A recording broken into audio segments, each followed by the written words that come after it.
Alabama lands another signee out of Gainesville, Florida. Jaren Hamilton has signed his letter of intent with the Crimson Tide. Alabama beats out Tennessee, Michigan, and Michigan State. This commitment coming a bit later in the class, back on November the 28th, but Alabama ultimately does land the four-star wide receiver. You see it on his shirt there, Nick Saban football camp. The camp cycle, really, when Hamilton came onto the scene, Alabama offers, gets the commitment, and now the signee as well. Andrew Bone, here to break it down for you, Bone. What do we need to know about the wide receiver? Yeah, there weren't really a lot of camp offers this season. A lot of guys, came to camp that had previous offers, but they still needed to kind of show out in front of Nick Saban before they got a green light to commit. Jaren, there was probably only a handful of guys who were actually offered during camp and received that green light. And Jaren Hamilton was one of those kids, had a great session during the Tides camp. I think he measured in, right at around 6'1", close to 190 pounds. Ran a 4.50, a 4.40 in the 40. So it brings a lot of speed to the table. Already polished, is a great route runner, physical receiver, runs a lot of great routes. When I say runs a lot of great routes, you look at the route tree, whether that's a post, a slant, an out and up, a vert. He's got a chance to, really be special at the in that wide receiver room. Brings that Florida speed to Tuscaloosa.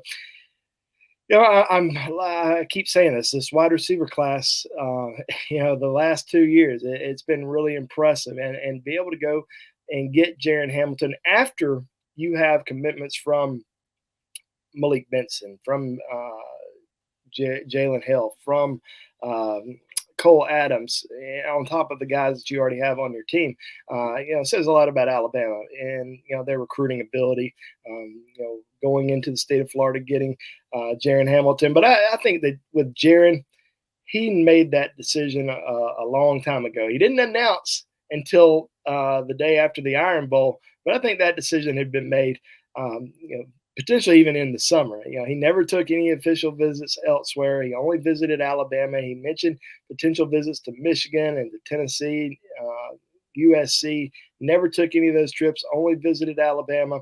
Visited Alabama twice during the season. Attended the Texas A&M game, then came up to the Iron Bowl for his official, and then made that decision shortly after. So he was all in for Alabama from the get-go. He's originally, not originally, but is from Gainesville.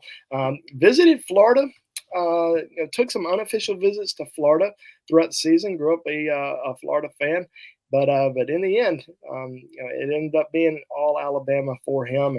And Florida didn't really make that strong of a push for him. They had received, I think, 4 or 5 wide receiver commitments prior to the summer, and that's kind of when Jaren Hamilton really started to burst onto the scene, and that's when Alabama offered him. That's when a lot of other schools offered him, when he started getting seen in these summer camps. So I think with Florida, it was more of, already pretty full at the position. If somebody were to decommit, maybe they end up offering him. But, from what we were told from Jaren, even if Florida would have offered him late in the process, there was no chance that he was going to go there. He was all Alabama and really felt comfortable in Tuscaloosa. He was recruited by Alabama's tight ends coach Joe Cox, but also had a really strong connection with wide receivers coach Holman Wiggins as well.